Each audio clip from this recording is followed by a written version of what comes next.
Hello, I'm here making another video, and in this video I'll be talking about Civilization V strategies and tactics, and by no means am I an expert in these things, but these are some things that have been working for me and that I'm even curious to see what your guys' opinion are on them. But yeah, this is if you're completely new, then this might be somewhat informative. If you've played the game for a while, it'd be kind of like a nice compare notes kind of thing.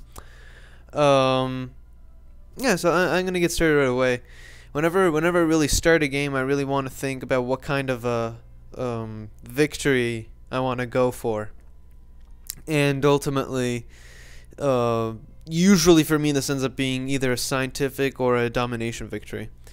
So basically, that's where I start when creating my strategies. I think, what victory do I want to go for, and then I look at the nations, and I want to choose a nation whose bonuses really reflect that victory, and I can really leverage them to maximum potential, really. So for example, if I was going to go domination, I've been eyeing people like Rome, whose legionnaires and ballistas are pretty awesome, especially in the classical era.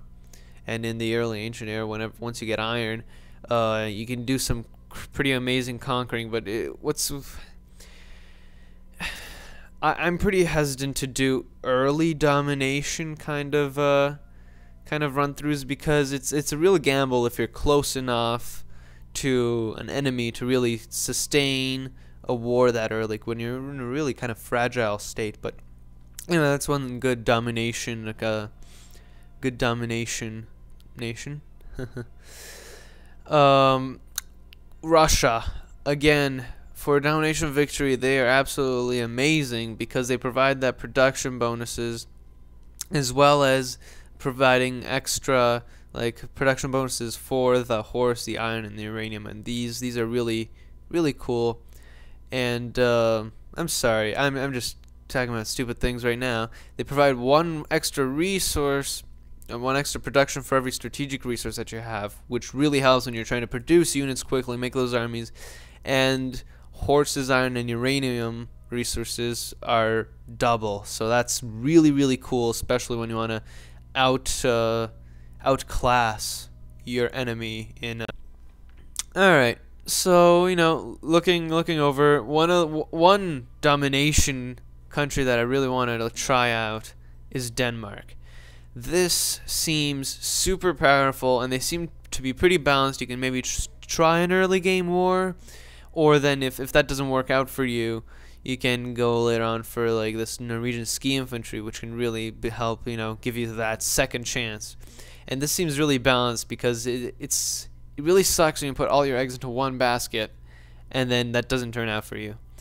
So this seems like a very nice balanced domination country, if you will.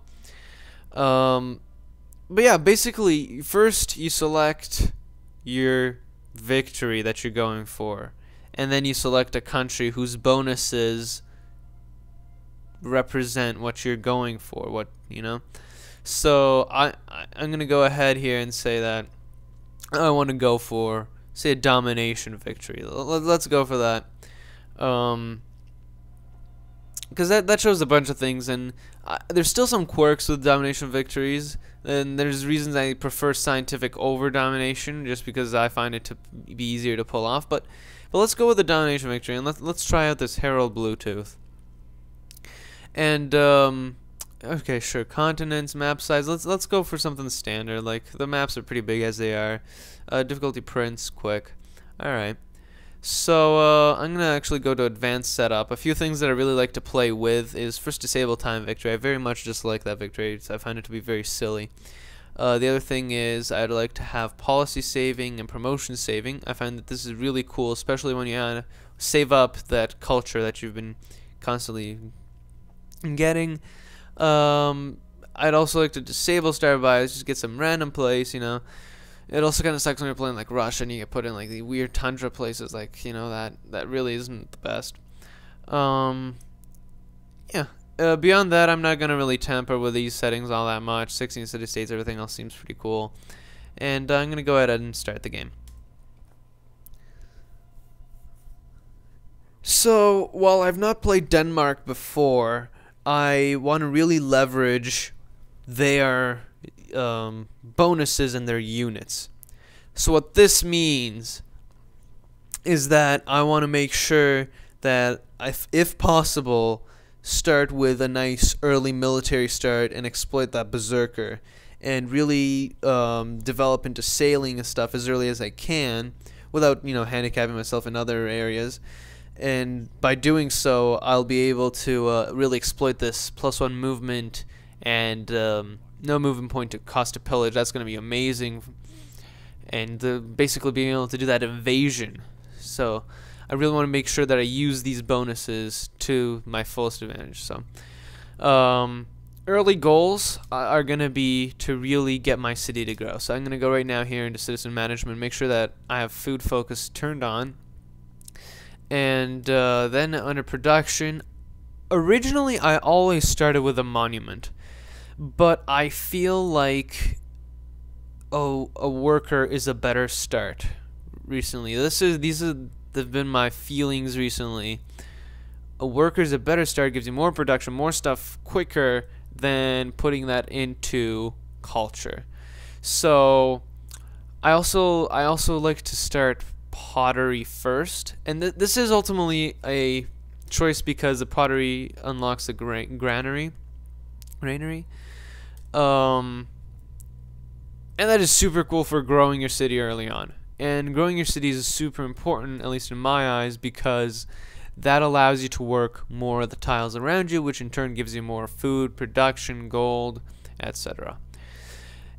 So right now we're just going through turns, and one thing that I really like to touch up on is that I found recently that when you're playing a country that needs its early game to be spot on, and these are basically all like Montezuma, like he has some really cool early game units and such, but he really, like, his bonuses at least fall off as you keep going. When you have a country that really shines early on, you have to really make sure that you exploit that early on, and you have to really make sure that no one gets ahead of you early on. You have to be that first person to grab the great library. You have to be that first person to grab the pyramids, right? Because once you snowball like that, then it's just an easy game from then on. You're constantly ahead of the competition. If that doesn't happen, I've learned over past experiences that it's super important to cut losses as early as you possibly can. So don't just compete for wonders that you know that you're not going to get. Yeah, and by doing so, you can start building other things that can help your nation, passively throughout. So what I'm going to try and do here is really exploit like these resources. I have this wheat here, I have this wheat here. I have a bunch of luxury resources that I can really exploit here to make sure my population is happy. And I want to make sure I really tap into those.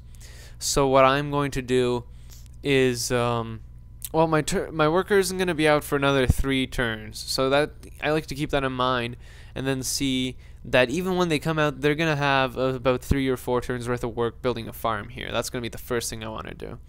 So I can go right ahead and focus on something besides working. So I'm going to go and select writing. Get an early lead on that science. Even if you don't want to go for scientific victory, or even if you don't want to build the great library, going writing early is just great. It really helps you stay ahead of the competition sense-wise. It's just a good passive thing, and science is super important. So yes, hello, goodbye. Because if you fall back in science, the rest of the game is just going to be very bad for you. Science is super important. So I'm looking here, so I've discovered a natural wonder. Advocative work, I got a bit more happiness from that. That's good. Runes discovered. Okay, cool. Keep going.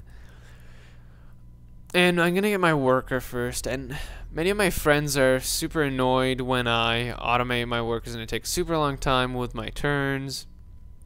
Okay, do barbarian and camels don't seem to be too close, so I'm not too worried. Despite religion being this new thing in Gods and Kings that messes with the early game quite a bit, I'm still gonna go for the early granary, and I'm gonna put the shrine in queue. And we'll see what happens after that. So I have my workers. I'm gonna get them immediately to start really focusing on that farm there, and then go ahead and next turn. Yeah. So early expansion I find to be super important. I see that my natural growth is gone for that ivory, but I really want to make sure that even if my cultural growth does not go for that wheat, I'm gonna buy that tile to make sure that I get that wheat early on.